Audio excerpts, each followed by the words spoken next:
Hey, y'all. Welcome to Simple Conversations. This is KJ. Hey, and it's Alice. So pause us for a minute, grab you something to drink, come back, sit down, and be a part of this conversation. Because we have a lot to say. Welcome to Simple Conversations.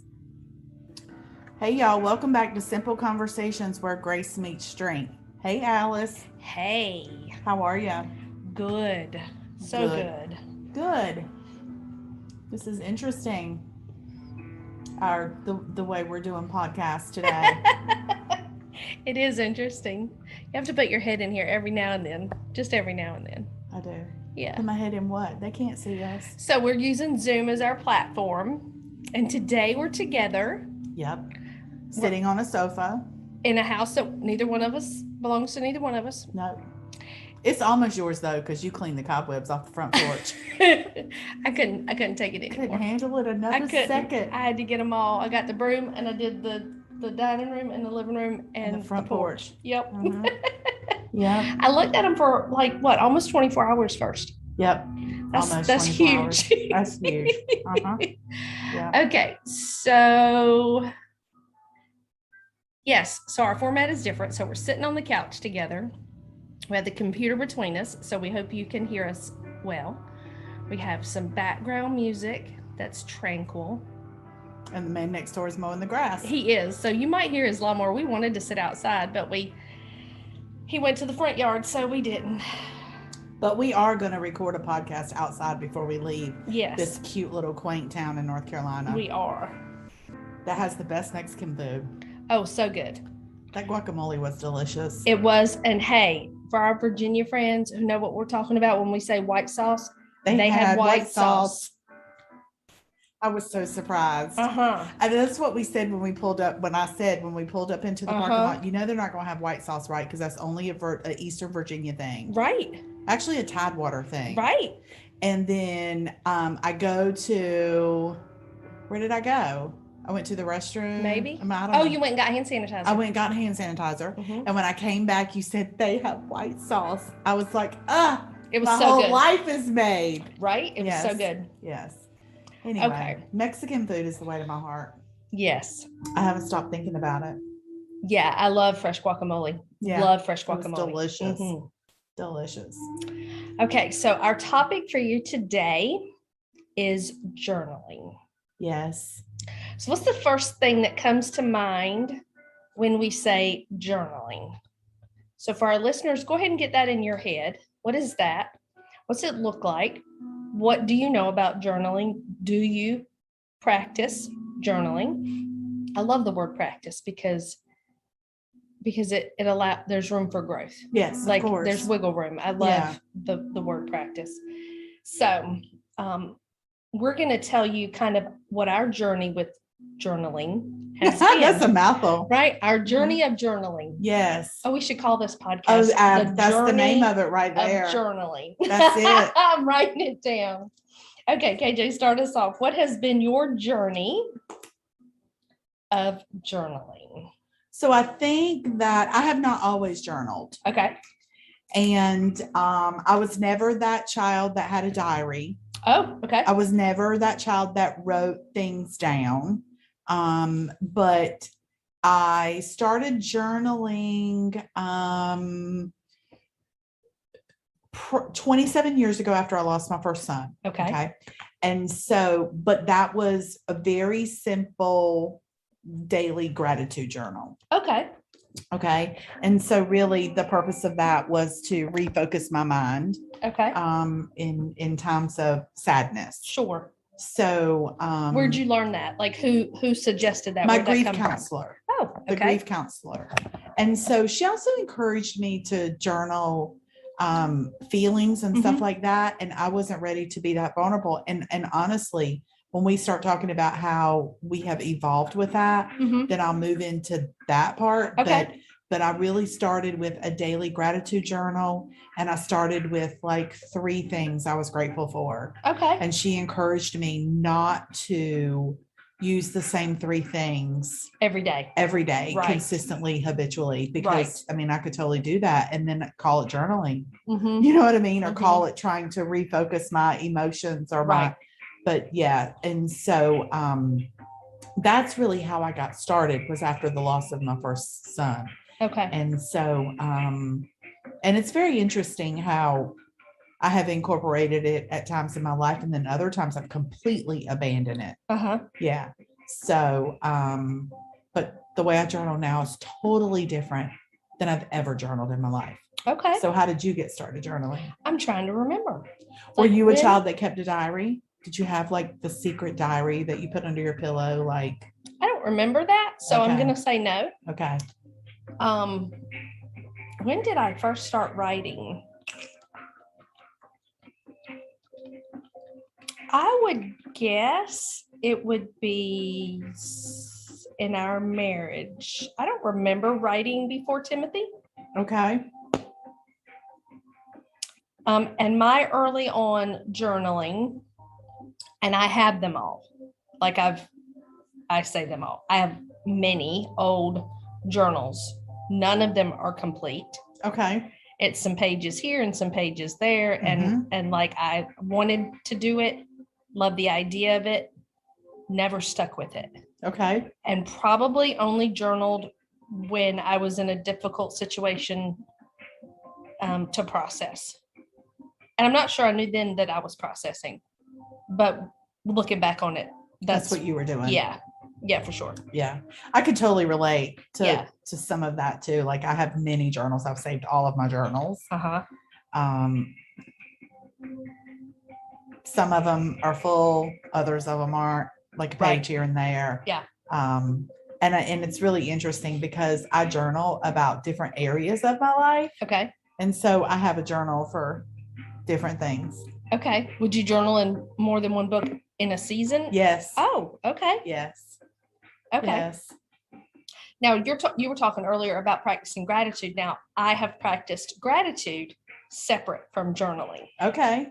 where I had a gratitude journal Okay. and then and it kind of had prompts as well Oh, I as you see. That had would some help free you. writing, but then it also had prompts and then a journal. But and dreams, like I journal dreams because I remember a lot of my dreams. Okay. And so if they feel like they might be significant or I want to remember them, then I try to write them down too. Okay. And I do have a separate book for that. Okay. Yeah, So you have just a journal for your dreams. I do. Okay. That's good. Yeah. Yeah. Yeah. Yeah. Okay. So walk us through what has the evolution of your journaling look like? So interestingly enough, I think with every therapist, Hmm. I've learned how to journal in a different manner, Okay. with a different perspective in mind, Okay. journaling. But I'm currently seeing a holistic doctor, and I Uh-huh. have been for about 9 months now. And now I'm journaling at a much deeper level, which is so interesting to me because she's teaching me to sit with things and process things and grieve things. And so I journal how my body feels. Okay. I journal my emotions. Hmm. I journal my surroundings, my circumstances. I journal my food. Okay. And really journaling the food was supposed to be and this is not the first time I've journaled food, Okay. but this time it's a much healthier way to journal food because what I'm trying to do is to correlate what I've eaten with how my body feels. Okay. And to be aware of that. And so that's very interesting because I have been able to, because I've been doing that under her direction, I have been able to parallel Okay. certain foods with inflammation in my body. Oh. Yeah. And how I feel differently Okay. when I eat certain things. And so that's been and I would have not, that would not be clear to me Uh-huh. had I not been journaling Right. the way she's taught me to journal. Right. But it's definitely a much deeper, more fulfilling way to journal Okay. because I also am journaling dreams and ideas. Mhm. details about those dreams and ideas. And then when I go there, then I go to my other journal that has, the dreams and ideas. Right. So it's very interesting. So yeah. But I have leadership journals. Like if I have journals that, like if you were to look at my desk right now, like I have like 5 journals sitting on my desk. Oh, wow. Okay. I have a journal. I keep a prayer journal, which I was just prompted to do that by Holy Spirit one day when I was, like thinking about God's track record. And how am I supposed to remember his track record if I'm not keeping track of it? Oh, that's good. Yeah, it is, because especially when you're trying to minister to people who are who question God, who don't know God, who haven't studied the nature of God, right, who don't have a relationship with him. Right. And so when anytime anyone brings up God moments, like because I've journaled those God moments, like I can tell you right, how God's worked in my life, how Yes. he's intervened, how he's redirected, and then I see the reason why. So I love those stories that you have too. Yeah.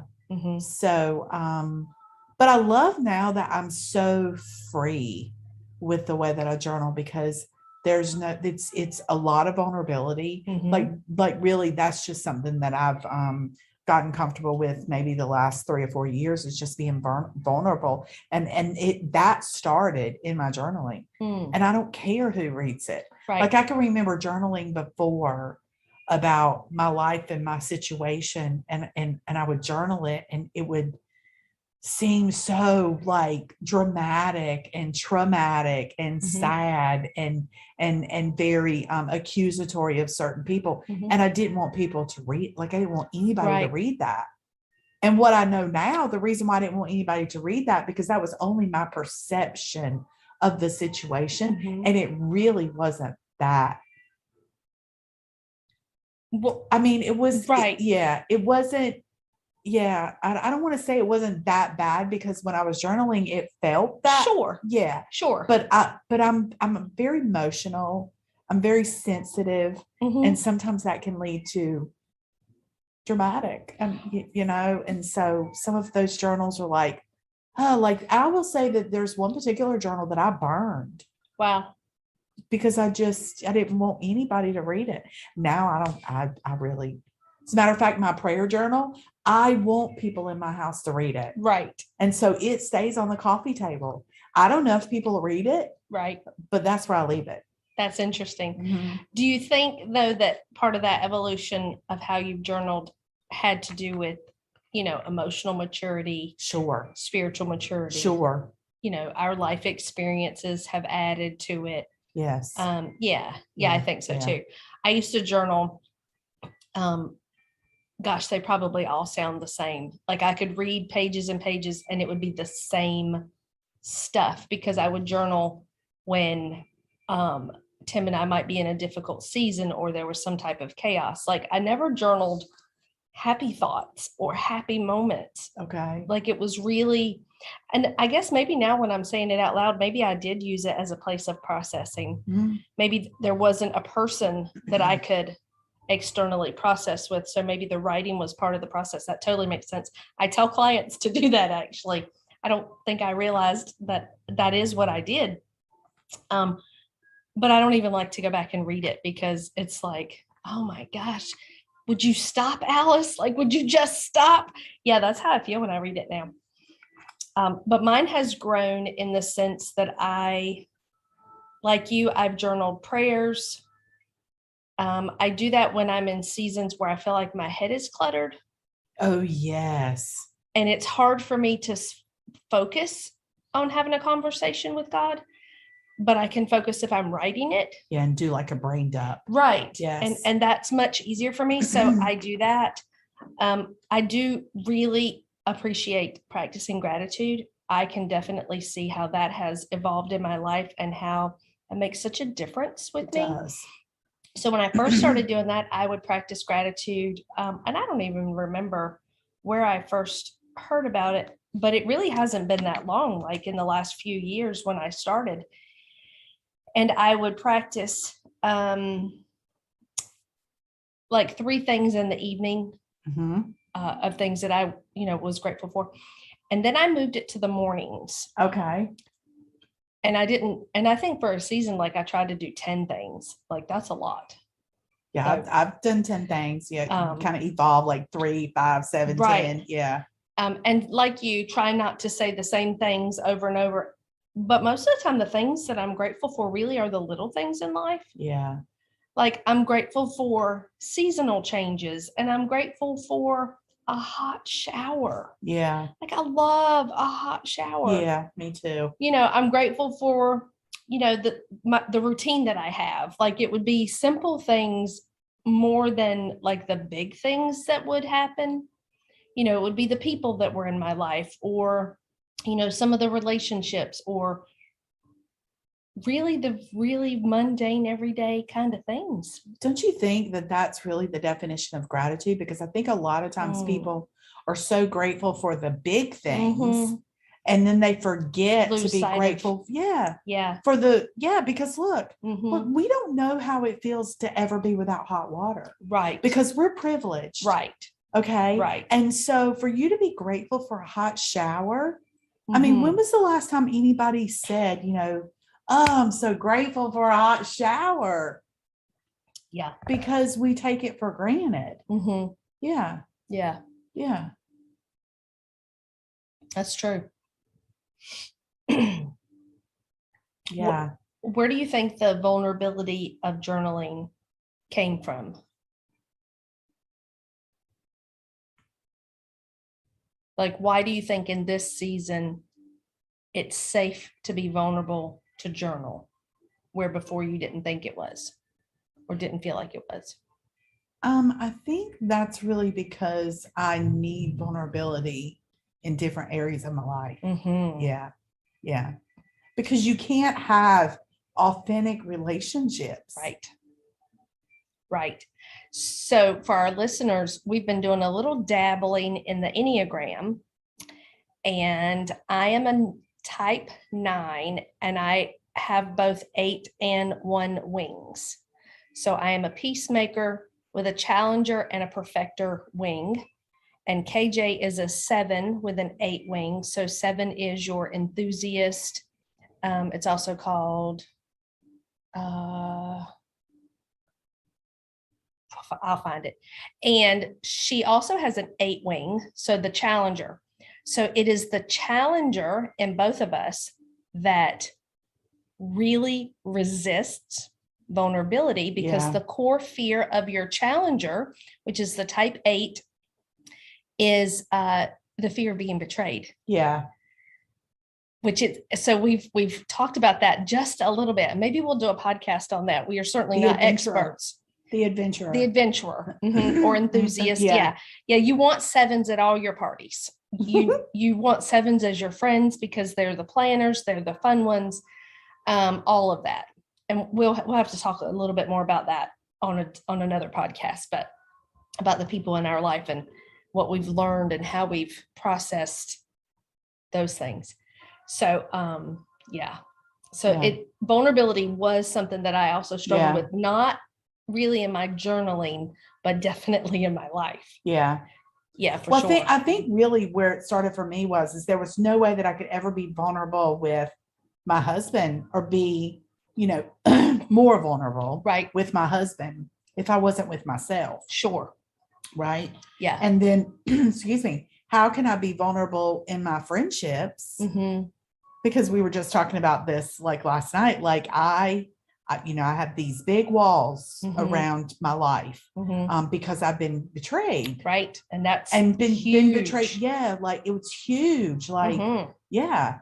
And so I can't have better relationships until I am more vulnerable. Yeah. But then, yeah. Well, Brene Brown taught us that. Yeah. She taught us about vulnerability in Braving the Wilderness, right? That's where we Yes. learned, and the Yes. gifts of imperfection. Yes. we've done a lot of work with Brene Brown's work. We've done a lot of inner work with Yes. her research. And we know that vulnerability is the birthplace of love and joy and Yeah. belonging. Yeah, And it's hard. it is. It really, it takes courage. It does take courage Yeah. and practice. Yes. Yeah. And you're going to get burned.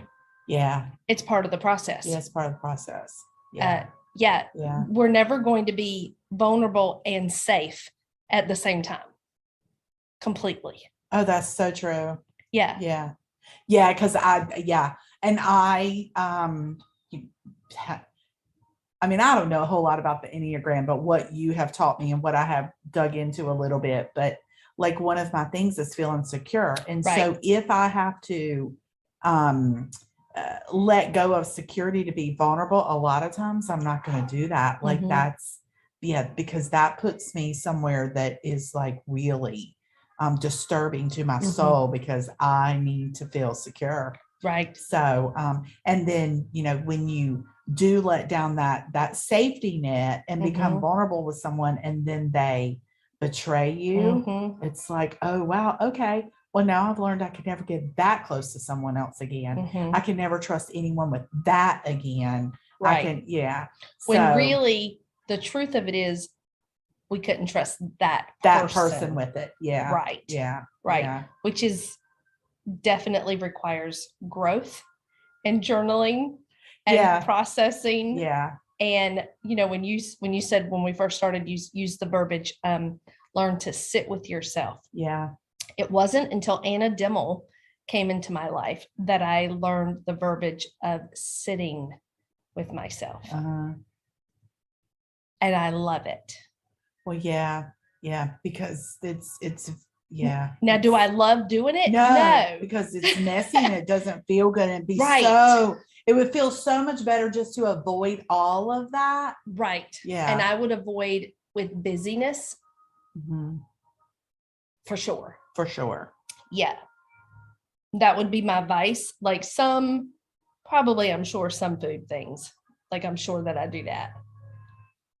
But definitely if I can be busy, that's a distraction from feeling. Yeah. Yeah. That's a totally another podcast too. Yeah. Like how we numb. Yeah. Whew, Yeah. that's a vulnerable podcast. It is a vulnerable podcast. It is. Yeah. So for our listeners, that is definitely a vulnerable one. Yeah, for sure. For sure. So do you feel like there's a right way or wrong way to journal? Never. Because it's individual. Mm-hmm. It's yeah.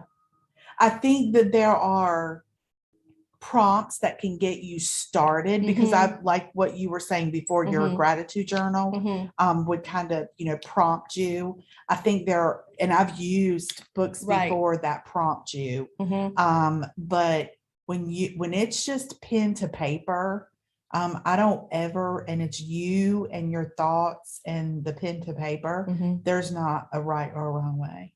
I really don't think so. Yeah. I encourage clients to journal. I encourage my students to journal, but I encourage them, especially for people, I think, who are internal processors. Yeah. My experience has been, and of course, this is just my experience with them, is when they have the thoughts and their internal processors, they continue to roll those same thoughts over and over. And the more they roll those thoughts around, the more it reiterates that emotion. Yeah. And there's no gained perspective as long as you're still just rolling around the same thing. Yeah. It's only when you either share it with a person, so then you externally process, or you journal and you have an opportunity to actually hear it and read it. Yeah. That you get perspective.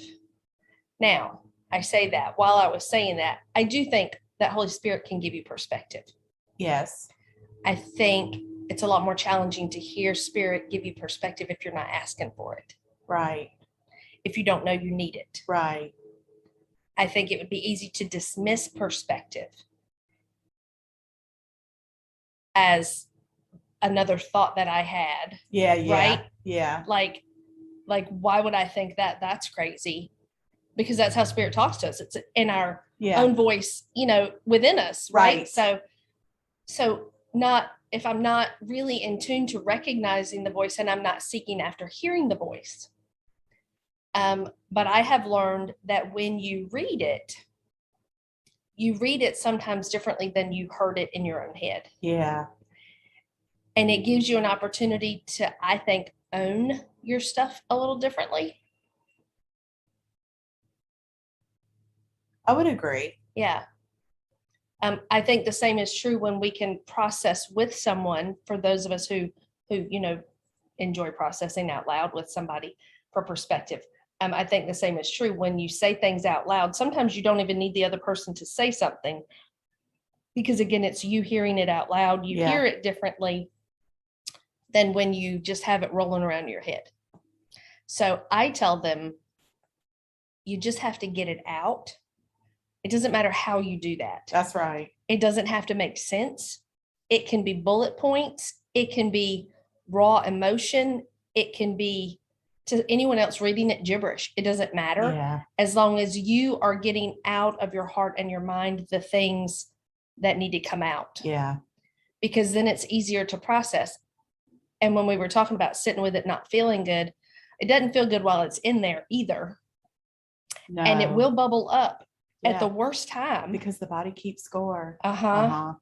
So you can feel it and leave it there, or you can feel it and work through it. Yeah.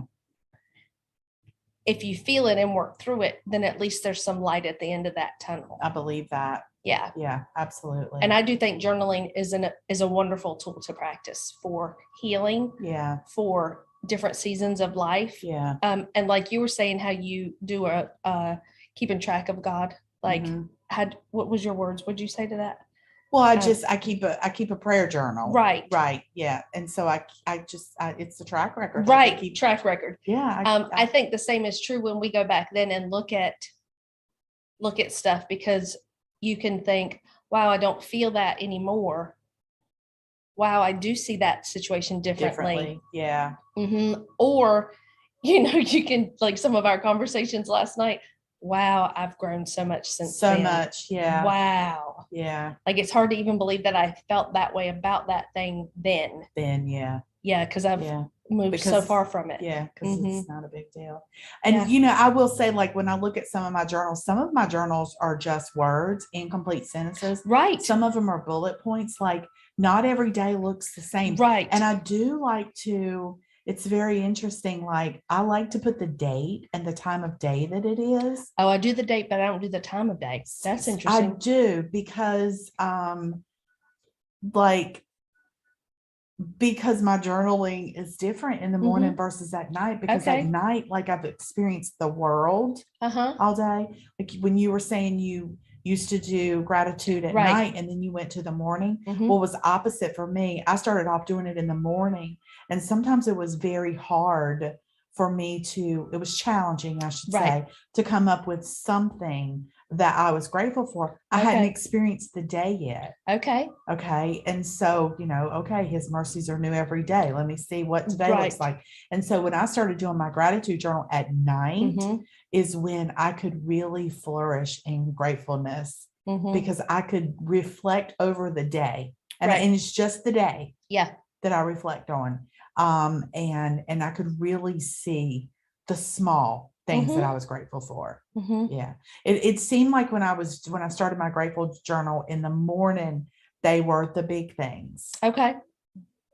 Yeah. That's interesting. And so, but when I was doing my grateful journal at night, I could see the little things just over the course of the day. I mean, even if it was just something as simple as, I was so grateful that client came 15 minutes early.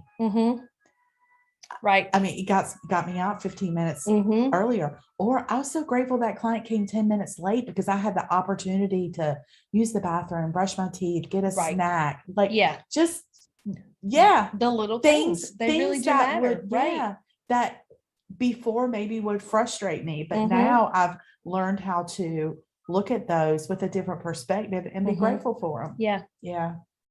Yeah. I think that's good. And I love that we do it differently, because I can remember being in places where people would try to give guidance and instruction on when to pray, like we talked about in the last podcast about prayer, or in a previous podcast, we've talked about prayer, and how, like I've had people say you should, get up early and you should start your day. Well, not everybody, that doesn't Mhm. work for everybody. If it works for you to get up early and start your day, that is fabulous. But if it means doing it at lunch or doing it before bed or whatever at your bathroom break, because that's the only time of day you have, then fabulous. Yeah. Yeah. Yeah. Yeah. So we're all such unique individuals. We can take a concept and we can all do the concept Yeah. and it look differently. I don't know why it's so important to, what did I post?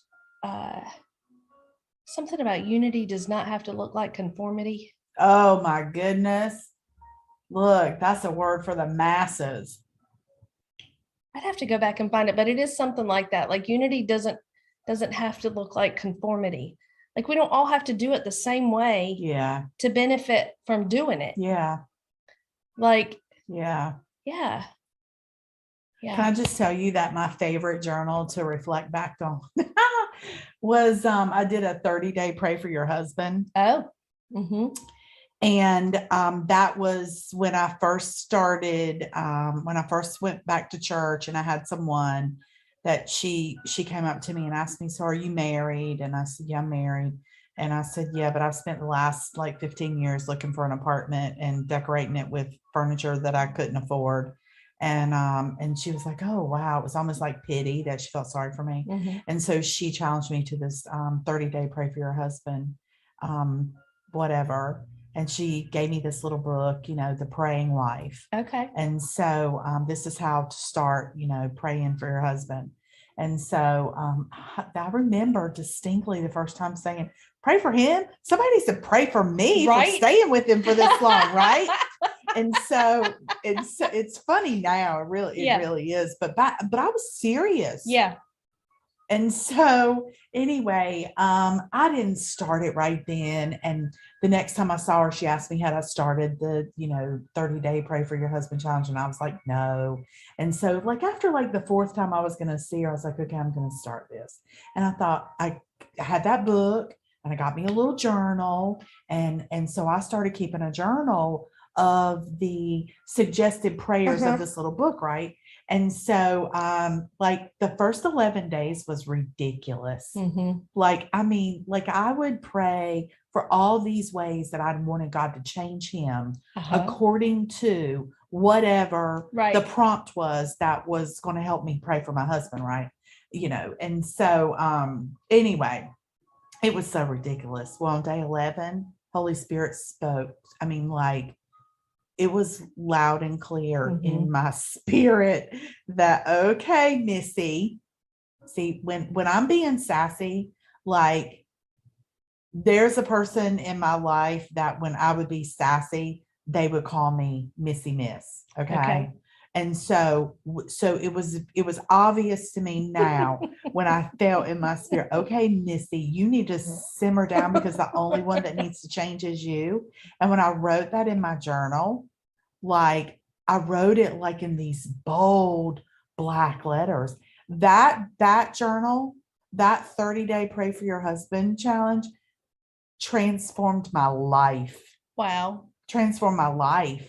And so it really did. And so in turn, like it started to change my heart about my husband. And really what I realized is that anything I thought that was wrong with him, which first of all, there's nothing wrong with him. Right. But anything that I thought was wrong with him was all me. Right. It was all me. And so I now recognize that God took me through that. And when I look back on that journal, like sometimes I look back on it and I think, I cannot believe this man has stayed married to me. That's funny. Like, that's something to be grateful for. Right. Really and truly. Right. Because that first like 10 days journaling that was, yeah. We'll have to do a podcast on what marriage really teaches us, because It's the truth. It really teaches us about us. Yeah. Right. Yeah, for sure. Yeah. That'll be the next one. Yeah. That's so good. Yeah. So that's probably one of my most favorite journaling seasons when I was doing that Pray for Your Husband challenge, because that's that journal is really incredible. It's almost the first 10 days is almost embarrassing, but yeah, it's funny. Yeah. And I continued, like I worked that whole book. Like I think the book is like 100 pages. It's like, is it Stormy Omartian? Yes, it is. The Power of a Praying Wife. The Power of a Praying Wife. Yep. Yeah. Yeah. And so yeah, which I think is so interesting. Let me just say this, that you brought that up. We were at one of your marriage seminars, and my husband won a raffle or won a free gift or something from one of your meetings, and it was The Praying Husband. Oh, how interesting is that? Isn't that interesting? So we have both of those books on our, I'm not sure he ever opened his, but it's okay. Put it on the coffee table with your journal. I should. I totally should. Yeah. That's so good. Yeah. Okay, so listeners, do you journal? Are you interested in journaling now? You have to tell us. We want to know. Yeah. How many journals do you have?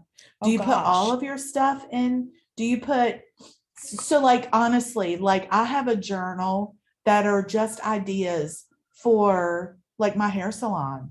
Oh, I don't have that. Like that would be like my Simply Hair journal. Right, because you're a planner. Part of you being a 7 on the Enneagram is you're a planner. You love to plan and research and make all those plans. So listeners, you know that we are not at home, and I did not plan a single thing for this trip. I packed a bag. That is all I did. And I just said, do I need to bring anything? And she said, no. Okay. KJ did all the planning. She booked the place. She planned our food. She planned the podcast topics that we were going to talk about. Like, she did all the things. She is the planner. I love it. Love it so much. Yeah, because I like to go with the flow. Oh, I do too. Yeah. I mean, because I'm spontaneous. Well, like, but I can be in charge if I have to, but if I don't have to, I'm so okay. So I'll tell you what I think I was really concerned about though, is that if we didn't have topics, right, that we would come here and it wouldn't be intentional. Like I could come here and just be with you all weekend and we have fun and eat homemade guacamole, and that would be lovely, right? Yes. But I also knew that the purpose of this trip was to be intentional. And so I needed to know that like we had topics, because I didn't want to come here and like we have to ask for 2 hours extra for checkout because we haven't, done anything. And we come home with one podcast under our belt. And so, but yeah. And listen, I'm going to eat. Yeah. I love it. I'm going to bring some food. I love it. So, yeah, but, journaling has really made a difference in my life, but it's very, very interesting how it's evolved over the course of, I mean, I guess I could say 27 years, Yeah. Yeah. Well, we've been married for 24. Actually, this is coming up this week, 24 years. Happy anniversary. Thank you. And so that's just one of our, dates. Yeah. So if you don't know my story, you won't understand that, but they should know your story, and if they should go back to listen to our marriage stories. What was the name of that podcast? I don't know either, but we'd have to look it up and tell you. It was our stories. Is it in How We Met? I don't know.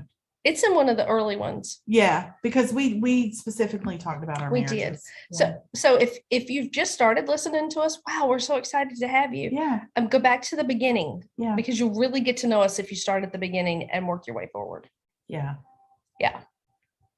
And if you did start at the beginning and you're still listening, We really appreciate We really you. appreciate you. Yeah. Yeah. Because Absolutely. you have learned a lot about us. And so Yeah. we really appreciate that you're still here.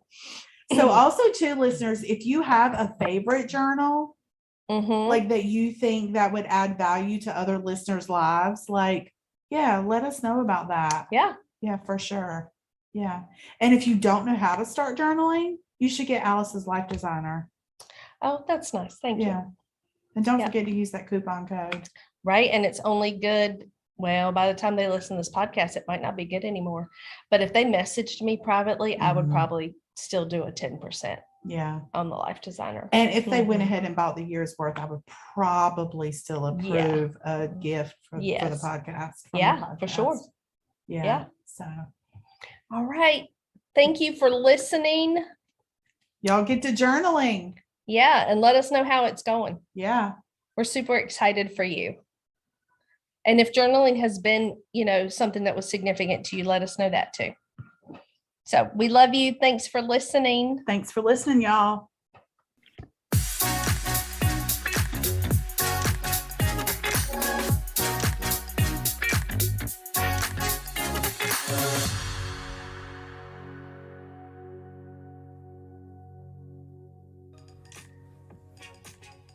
Hey, you guys, we just want to say thank you today. We want to thank our listeners and those of you that have subscribed to the Simple Conversations podcast. Friends, thanks. Hey y'all, this is KJ from Simple Conversations where grace meets strength. Thank y'all so much for listening and tuning in. If it weren't for y'all, there would be no reason for us to do this. Listen, we need your help. We need your support. So head on over to patreon.com/Simple Conversations and decide exactly how you want to be involved. For $5 a month, you would get access to behind the scenes content. For $25 a month, you would get that as well as a shout out on the podcast or fan input. As a supporter for $50 a month, you would get all that in the previous two tiers, as well as a one-time gift or book that Alice and I have read or are reading that we think would add value to your life. Or for $100 a month, we consider you family. You ever heard that before? That's friends that are so good that we consider you family. So you would get everything in the previous three tiers, as well as exclusive branded merchandise from Simple Conversations. So listen, our heart's desire is to do more and to be more. And so in order for us to do that, we need help. And so we're dependent on you to help us make that happen. So thanks for tuning in and thanks for your support. See y'all.